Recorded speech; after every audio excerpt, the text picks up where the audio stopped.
pats neslepi, daliniesi drąsiai to. Čia nėra kas slėpti iš tikrųjų, visi žmonės žino, kad... Obvious, žinai, manęs jau. Tu sakei, valgai 4008, ten kažkiek kalorijų, aš žadėjau sakyti, kad kaip du žmonės ir sėdi prieš mane realiai dydžio. Tai kaip tavo pirmas kartas atrodė, kodėl nusprendėjai apskritai, neužteko dydžio savo, norėjai tapti profesionalų sportą, nueiti, kad pasirinkai ten steroidinius papildus? Gerai, tai pradžio buvo taip, kad aš labai tikėjau, kad natūraliai galima viską. Net ant tiek naiviai, kai tik pradėjau sportuoti, gal kad Arnoldas natūralus buvo ir ten visi žodžiai. Su amerikietiškom imtynėm yra labai panašiai, visi tiki, kad nesurežisuot. Taip, mokykloje buvo taip. Tai va čia tie laikai ir buvo maždaug, kad ir netgi tada, kai aš progresą labai stiprų padariau, jau man mokyklos skėdo kažką vartoja. Man tada būdavo atrodo įžeidimas, kad čia aš tiek daug darbo įdedu ten sportuoju ir taip galvoju.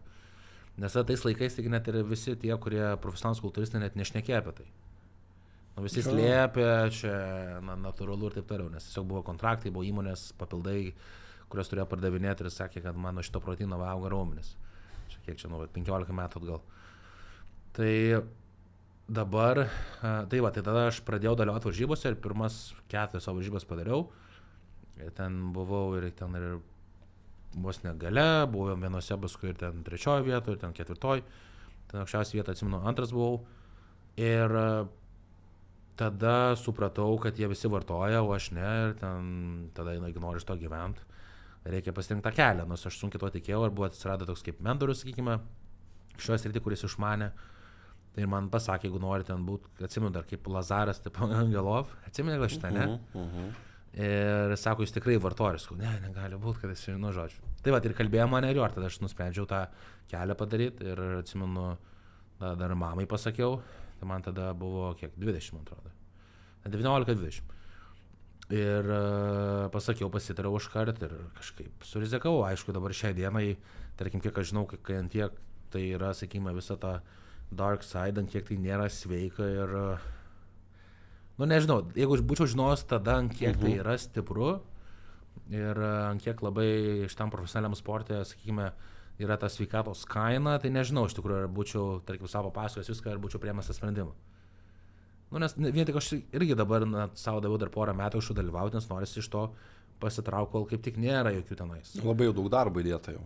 Jo, ir sveikatos, ir darbo, ir pavyzdžiui, sakykime vis tiek, tarkim, net ruoštis natūraliai varžybom, aš sakyčiau, net klausimas, manau, kad netgi ar labai didelis skirtumas iš sveikatos pusės kažką vartot ar ne, nes kažką tu truputėlį preparatai yra vartojami, kai tik padeda visiems kitiem procesam, nėra tokio didelio krūvio ir streso organizmui, kai tu tenais alini save, darai ten po 2 treniruotės į dieną, ten ta kardio, badauji, ten hormonai vis tiek, ten, tarkim, bandai kaip pasiekti riebalų procentą mažiau negu 10-8-6%, kai aš bandėjau natūraliai, tiesiog aš visas sukrisdavau, raumuo irgi degdavo viskas, nes tiesiog nėra taip gamta sutvėrus. Tai preparatai kaip tik netgi padeda tiesiog neparasti to raumens dietos metu. Kokią pagrindinę funkciją ir daro, dėl to dauguma ir vartoja per dietą, kai ruošiasi varžybom, kad tiesiog išlaikyti neprastą raumens. Tai ir gaunasi, tai va čia sakyčiau toksai yra, slidi riba, taip pat kaip ir bet kokiam kitam profesionaliam sportui, kiek yra straipsnių visko, kad NBA žaidėjai prigaunami tenais futbolistai, ten su beisbolu, taip, viskas ten tik tais slidininkų. Jo, tiesiog kultūristai yra, mes einame išvaizdos, ten mūsų matosi, bet tie patys preparatai naudojami yra ir ištvermi ir kitose sportuose.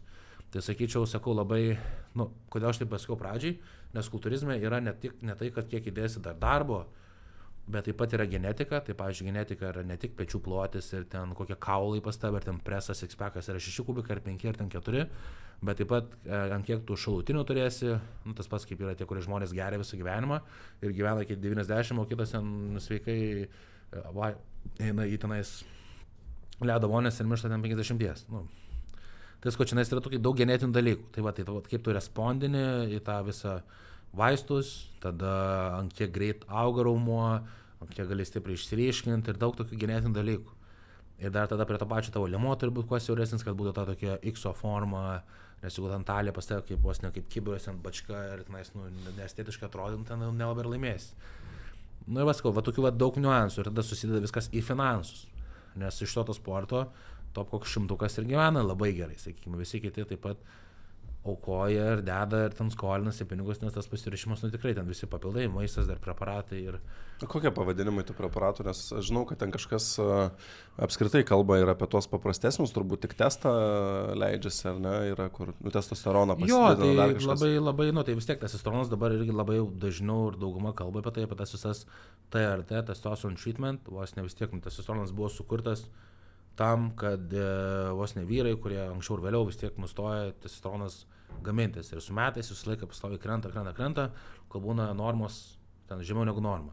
Tai vyrui kaip tik netgi yra sveika vartoti tuos steroidus, leistis tą testosteroną, kada kūnas nebegamina, kad būtų hormonas normui. Tam, kad tu gerai jausmės, nes jau vyrui, kurie ten, aišku, pas visus yra skirtingi, dažniausiai nuo kem 5 ar daugiau, būna išimčių, kuriems ir net 2-3 metų testosteronas būna žemiau normos dėl gyvenimo būdo, jeigu daugiau streso, tūsinį, nemiegi, narkotikai, alkoholis, tas irgi vis gadina tavo testosterono gamybą. Tai paskui ten, kai matai, daraisi tyrimus, tavo daktaras ištirs tave, tada išrašo tavo receptinį vaistą, nusipirkė testosteroną, pas mus to vaistinis yra. Ir tu leidęs tam tikrą dozę, kad būtų jisai norma. Ir tu vėl tu jauties toks kaip anksčiau, vėl energijos turi, nebesijauti toks mėguistas, motyvacijos, to pasitikėjimo pagrindinė vyrams vis tiek ir duodas testosteronas. Ir tada pastebėjo, aišku, sporto industrija, kad tu varai į 2 dozę, greičiau atsistatai, daugiau pakeli, geriau jauties, dar labiau sim pasitikė, dėl to tie žmonės, kurie kokie yra, sakykime, narcistai ar dar kažką, tai vartojant dar blogiau pasidaro, aišku, žinai. Nu, tai va tokių daug... Psichologiškai, ne? Jo, nes daug kas ir nešneka apie tą psichologinį dalyką, nes, kai tu vartoji tos hormonus, tai gaunasi, kad tu pasidarai daug jautresnis viskam, kaip ir moteris ant tų visų PMS. Nes vienas hormonas labai aukštas, tada gali ir kitus išreguliuoti, irgi jaučiasi, kiek tu reaguoji tam tikras situacijas daug jautriau ar skaudžiau ar kažkaip. O kaip greitai rezultatus pastebi? Kad jau matai, jog oho, pradeda keistis. Dažnai daugelis pradeda galvoti, kad iškart čia bus. Mėnuo laiko, bam, kaip bulkutė. Tai va, tai pavyzdžiui, būna netgi genetinė, irgi skirtingi dalykai, kai kurie netgi būna, tarkim, sportuoja ir tada paima ir, pavyzdžiui, gauna visus šalutinius, kokio tai įmanoma. Po pirmos 2 savaičių ten aknė, spuogai, tada tenais ginekomastija, speneliai, ten atsiranda tas paburkimas ir net raumenys neauga ir ten prakaitas muša ir visa kita. Tai čia tada tikrai šitas sportas ne tau. Yra tikrai tokių žmonių, kurie pabando ir visą gauna ir niekaip neauga. Tada yra išimčių, kurie pradeda vartoti ir tikrai būna per 3 mėnesius, kaip ten visas išsineš. Bet čia irgi tokie vienetai. Dažniausiai būna tiesiog tik vanduo patinimas. Bet iš esmės galiu iš to pusės pasakyti, kad pirmą kartą aš tenais ruošiausi, ten kitom varžybom, tai pas mane buvo ten tiesiog tabletinėje formoje, nes aš ten labai bijojau kažką tenais leistis ir paskui ant pačio galo buvo jo ten tą testosteroną ir supratau, kad aš galvau lygiai taip pat, aš žiūrėjau tos visus nuotraukas, kaip jie ten atrodo ir galvau, va dabar aš taip atrodysiu. Deja, tiesiog tom varžybom buvau ryškesnis, daug ryškiau pasiekiau, negu man pavykdavo natūraliai. Tiesiog daugiau veno buvo, nes tas body fatas buvo mažesnis, daugiau raumenės masės ir tas raumuo, jisai daug kietesnis pasidaro. Nes tas ląstelės raumens jos irgi truputėlį kaip didesnis pasidaro, pilnesnis, tas tonusas. Dėl to tie, kurie vartoja preparatus, net tie, kurie jau daug metų sportuoja, net galima iš karto pažiūrėti ir pasakyti, jis natūralus ar ne, nes raumuo visai kitaip atrodo, toks kaip kietas kaip akmuo. Tai aš pirmą kartą pasiruošiau ir galvoju, kad čia nėra jokio stebuklo. Tai nieks nieko nesiskiria, tik reiškia, realiai turi daug daugiau žiūrėti mitybos, nes jeigu tu valgysi blogai ir junk foodą, tai gausi daugiau šalutinių. Nes visi tie preparatai yra vis tiek nuteršia organizmą, yra toksinai. Tai gaunasi, kad jeigu dar tu blogai valgysi ir junk foodą valgysi dar daugiau ir tu lenda daugiau tų šalutinių. Tai reiškia, kad plius vartojant irgi maistas geriau maksimaliai pasisavina, nes natūraliai irgi iš 7% baltymų pasisavina, vartojant 100%. Tai reiškia, tu daug greičiau atsistatai, daug geriau savinasi maistas, daugiau jėgos. Tai jeigu tu suteiksi geresnių miegų ir geriau valgysi, daugiau sportuosi, tada rezultatas irgi bus geresnis. Bet taip iš oro, jeigu leistas, nieks neauga. Tai turi kaip tik dedikuoti save. Nes jeigu tu jau gauni šalutinius ir kažkiek trumpini savo gyvenimą, tai turi tą pilnai ir išnaudoti. O tu sakei, ilgalaikiai šalutiniai poveikiai, jeigu būčiau žinojęs ir taip toliau, kokie yra, nebūtinai tau girdima tai iš aplinkinių, kokie ilgalaikiai yra šalutiniai poveikiai? Aš gal kaip pradžio, kaip uždavė tą klausimą ir kai sakiau, kad nežinau, ar, tarkim, būčiau ėjęs visu šito keliu, tai būtent dėl varžybinio to pasiruošimo, nes tu matai, aš matau tiesiog tam top lygiai, ant kiek yra tai, kiek daug vartojama ir ką turi daryti, kad pasiekti tą lygį. Ir dėl to tai pradedu dvejoti, ar aš tikrai to noriu. Bet, sakykime, tenais ar tu vieną ar antrą kartą kažką pabandysi, nu labai kažko ten nesusigadinsi ten savo gyvenimo, žinai. Bet yra tiesiog ta rizika, kad, pavyzdžiui, kai pastatintas testosteronas, visi hormonai yra vietoj, tu gerai jauties, bet jau kai tik susileisi sintetinį testosteroną, tavo natūrus testosteronas nebesigamins viskas. Ta momentą, kai tu leidai sintetinį, išsijungia. Tai long termui, tarkim, nustojęs vėl vartot, klausimas, ar jisai vėl grįš į normą. Jeigu esi jaunas, greičiausiai grįž, jeigu metuose, greičiausiai nebe. Tai būna tie žmonių, žinau, kuriem ten 2 keli arba 3 keli ir nebegrįžta, tai reiškia, tiesiog po to vieno pabandymo kurso turi vartoti visą likusį gyvenimą leistis, nes jau kūnas nebeatstato to natūralaus testosterono. Tai čia toksai, tada kitas yra vaisingumas, dėl ko man pačiam labiausiai yra baisu dėl to, nes norisi taip pat irgi vaikų turėti, tai aišku yra pilna tų kultūristų, kurie tenais Ronnie Coleman, kuris ten 8 kartus laimėjęs, turi ten 7 ar 8 dukras. Nu, tai vis tiek yra, bet tai kenkia. Vis tiek, jeigu tenais yra mažiau šansų, dar vartosi, tai dar labiau, tarkim, gali suprastėti tą situaciją. Tai vaisingumas ir, sakyčiau, paskui visi kiti tokie šalutiniai, kaip ten prakaituot gali daugiau, kai kuriems būna aknė, tie spuogai, bet čia irgi toks genetinis dalykas. Tada, pavyzdžiui, plaukų slinkimas, tai irgi, jeigu tu esi linkęs plikti, tai tiesiog pagreitins. Jeigu tavo tėvai ir ten genetiškai nėra to, tai nuo to niekas nepasikeis. Bet pagrindinis numeris 1, sakyčiau, vaisingumas ir kiti dalykai, apie kurį dar negalvoja, kad visi tie preparatai, ypač testosterono didesnės dozės vartojimas, kad kraujas tirštėja. Ir reikia stebėti spaudimą, nes jeigu kuo didesnis būsi, dar masė didesnė, bet ir dar kraują irgi reikia stebėti, nes jeigu kraujas tirštės, spaudimas kils, spaudimas kaip pakilęs, tada filtruojasi per kepenis ir labiausiai kepenis susižaloja, bet tai vyks ne per metus, ne 2, bet tie, kurie nestebi, tai per 10 metų ir gali tiesiog mirti.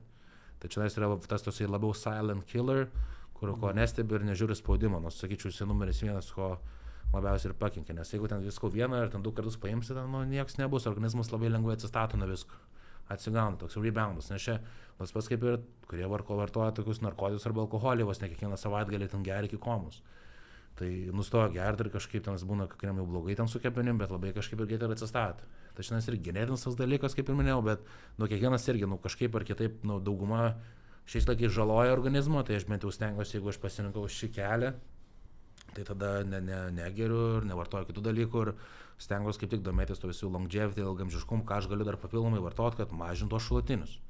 Šiandienos Pirmyn podcast'o epizodą jums pristato Nara Health. Jei nuolat skubate ir nespėjate kokybiškai pavalgyti, Nara Health jums turi puikų sprendimą. Tai ne šiaip baltyminis kokteilis ar maisto papildas, o visavertis augalinis maistas, kurį paruošite vos per minutę. Svarbiausiai subalansuotas, turi malonų skonį ir suteikia energijos bei ilgam pasotina. Pažiūrėję sudėtį net nustebau. Ten 26 vitaminai ir mineralai bei pakankamas kiekis baltymų mūsų organizmui. O įdomitės ilgamžiškumu, kaip ir aš, verta išbandyti būtent šį variantą su Verite transresveratroliu, kuris moksliniais tyrimais įrodytas kaip efektyviausias ingredientas ilgamžiškumui skatinti. Jų produktų galite užsakyti nuėję į nuorodą šio video aprašyme arba tiesiogiai nara.health. Atsiskaitę panaudokite kodą Pirmyn, nes taip gausite 20% nuolaidą, nemokamą pristatymą ir metalinę gertuvę su pirmuoju užsakymu. nara.health. Atsiskaitant nepamirškite kodo Pirmyn.